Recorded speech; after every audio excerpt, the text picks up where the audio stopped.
Hi, എൻ്റെ കൂട്ടുകാർക്ക് ഇത് സിമ്പിളായിട്ട് മുട്ട മപ്പാസ് ഉണ്ടാക്കുന്നത് ഞാൻ പറഞ്ഞുതരാം.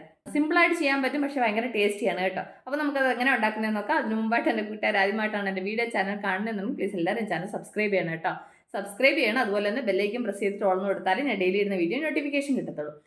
അപ്പോൾ നമുക്കത് എങ്ങനെ ഉണ്ടാക്കുന്നത്, അതിന് എന്തെല്ലാം സാധനങ്ങളാണ് വേണ്ടുന്നതെന്ന് നോക്കിയാലോ. അപ്പോൾ നമുക്ക് അടുക്കളയിലേക്ക് പോവാം.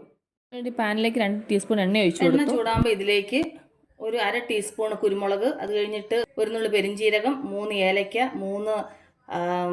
3 ഗ്രാമ്പു, 1 കഷ്ണം കറുവപ്പട്ട, അത് കഴിഞ്ഞിട്ടാണെന്നുണ്ടെങ്കിൽ ഇതൊരു പീസ്. മസാല എന്തൊക്കെയുണ്ടോ നിങ്ങൾക്ക് ചേർക്കാം കേട്ടോ. ഞാനപ്പോൾ ഇത്ര സാധനമാണ് ചേർക്കുന്നത്. അപ്പോൾ ഇത് ഇതിലേക്ക് ഇട്ട് കൊടുക്കാം. ഇപ്പോൾ നന്നായിട്ട് ഫ്രൈ ആയിട്ടുണ്ട്. ഇതിലേക്ക് നമുക്കങ്ങ് സവാള ഇടാം. ഞാൻ 3 സവാളയാണ് എടുത്തത്. ഇനി ഇത് ചെറുതായിട്ടൊന്ന് വഴണ്ട് വരട്ട്. ഇതിൻ്റെ കൂടെ കുറച്ച് ഉപ്പും കൂടെ ഇട്ട് കൊടുക്കും. എന്നിട്ട് നന്നായിട്ട് നമുക്കൊന്ന് ഫ്രൈ ചെയ്യാം. ഈ സവാള നന്നായിട്ടൊന്ന് ഫ്രൈ ആവട്ടെ. എരിവിന് ആവശ്യത്തിന് പച്ചമുളക്, നമ്മൾ ഇതിന് മുളക് പൊടിയൊന്നും ചേർക്കുന്നില്ല. അതുകൊണ്ട് നിങ്ങൾക്ക് എത്ര എരിവിന് എത്ര പച്ചമുളക് വേണം അതിനനുസരിച്ചിട്ട് ചേർക്കണം കേട്ടോ. അപ്പോൾ ഞാൻ പച്ചമുളക് ചേർത്ത് കൊടുത്തു. അതിൻ്റെ കൂടെ തന്നെ 1 കഷ്ണം ഇഞ്ചി, 5-6 ഏതൾ വെളുത്തുള്ളിയും കൂടെ ചതച്ചത്. ഞാൻ അതും കൂടി ഇതിൻ്റെ കൂടെ ഒന്ന് മിക്സ് ചെയ്യാം. എന്നിട്ട് അതിൻ്റെ കൂടെ തന്നെ ഉരുളൻകിഴങ്ങ് ചേർത്ത് കൊടുക്കാം. ഞാൻ മീഡിയം 3 ഉരുളൻകിഴങ്ങാണ് എടുത്തത്. ഇനി നന്നായിട്ട് മിക്സ് ചെയ്യാം. ഇനി ഉരുളൻകിഴങ്ങ് നന്നായിട്ട് ഫ്രൈ ആവണം. ഇതിൻ്റെ കൂടെ ഒരു 1/4 ടീസ്പൂൺ മഞ്ഞൾപ്പൊടി ചേർത്ത് കൊടുക്കാം.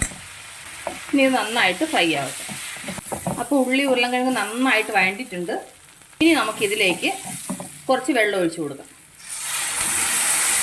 ഒരുപാട് വെള്ളം വേണ്ട, ഉരുളൻകിഴങ്ങ് വേവാനുള്ള വെള്ളം വെച്ചാൽ മതി. കാരണം വെച്ചാൽ നമുക്ക് ഇതിനകത്ത് തേങ്ങ ചേർക്കാനുണ്ട്.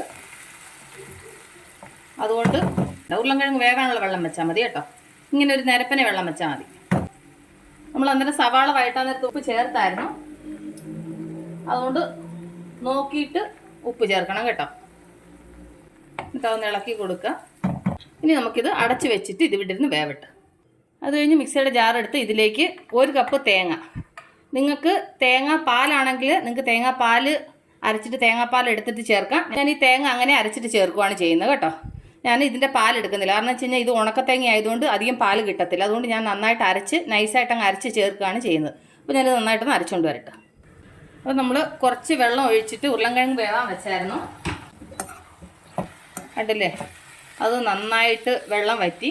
എന്നിട്ട് ഇനി ഉരുളൻകിഴങ്ങ് വെന്തോന്ന് നോക്കാം നമുക്ക്. ഉരുളൻകിഴങ്ങ് വെന്തിട്ടുണ്ട്. ഇനി ഇതിൻ്റെ കൂടെ നമുക്ക് നമ്മൾ അരച്ചുകൊണ്ട് വന്ന തേങ്ങ ചേർത്ത് കൊടുക്കാം. നിങ്ങൾക്ക് വേണേൽ തേങ്ങാപ്പാൽ ചേർക്കാം കേട്ടോ. ഞാൻ അങ്ങനെ തേങ്ങ അരച്ച് ചേർത്തതാണ്. നിങ്ങൾക്ക് വേണമെങ്കിൽ തേങ്ങാപ്പാൽ ചേർക്കാം. ഇനി ഇതിൽ കുറച്ചുകൂടെ വെള്ളം ചേർക്കണം. ഭയങ്കര കട്ടിയായിപ്പോയി. വെള്ളം ചേർത്ത് കൊടുക്കാം. എന്നിട്ട് നന്നായിട്ടൊന്ന് മിക്സ് ചെയ്യാം.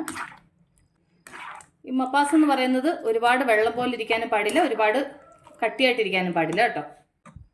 ഇത്രയും വെള്ളം വെച്ചിട്ടുണ്ട് ഞാൻ. ഇനി ആ വെള്ളം ഒന്ന് വറ്റും. ഇനി നമുക്കിതിൻ്റെ കൂടെ മല്ലിപ്പൊടി ചേർത്ത് കൊടുക്കണം. പച്ചമല്ലി പൊടിച്ചതാണ് കേട്ടോ. ഇതിലേക്ക് ഞാൻ 2.5 ടീസ്പൂണ് മല്ലിപ്പൊടി ചേർത്തിട്ടുണ്ട്. എന്നിട്ട് നമുക്കിതൊന്ന് മിക്സ് ചെയ്ത് കൊടുക്കാം. ഇനി നമുക്കിതിനകത്ത് ലാസ്റ്റ് ചേർക്കാനുള്ളത് എന്താണ്? നമ്മൾ മുട്ട മപ്പാസ് അല്ലേ വെക്കുന്നത്. അപ്പോൾ ഇതിൻ്റെ കൂടെ ഇനി നമുക്ക് മുട്ട ചേർക്കണ്ടേ. അപ്പോൾ അത് നന്നായിട്ട് തിളയ്ക്കുന്നുണ്ട്. ഇനി നമുക്കിതിലേക്ക് മുട്ട ഇട്ട് കൊടുക്കാം. നമുക്കൊന്ന് മിക്സ് ചെയ്യാം. എന്നിട്ടൊന്ന് ഉപ്പ് നോക്കിക്കോണം. എനിക്കൊരല്പം ഉപ്പ് കുറവുണ്ട്. ഒരല്പം ഉപ്പും കൂടെ ചേർത്ത് കൊടുക്കാം. എന്നിട്ട് ഇതിൻ്റെ കൂടെ കുറച്ച് കറിവേപ്പില.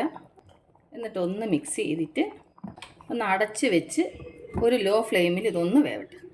ഇവിടെ മുട്ട മപ്പാസ് റെഡി ആയിട്ടുണ്ട്. കണ്ടില്ലേ? അപ്പോൾ നമുക്ക് സ്റ്റൗ ഓഫ് ചെയ്യാം. ടേസ്റ്റി ആയിട്ടുള്ള മുട്ട മപ്പാസ് ഉണ്ടാക്കിയെന്നുണ്ടില്ലേ. അപ്പോൾ എൻ്റെ കൂട്ടുകാർക്ക് നിങ്ങളൊരു ഷെയർ ചെയ്ത ഈ മുട്ട മപ്പാസ് കറി നിങ്ങൾക്ക് എല്ലാവർക്കും ഇഷ്ടപ്പെട്ടാണെന്ന് വിശ്വസിക്കുന്നു. അപ്പോൾ നമ്മൾ അടുത്ത വീഡിയോ ആയിട്ട് വീണ്ടും കാണുമ്പോൾ ടേക്ക് കെയർ, ബൈ.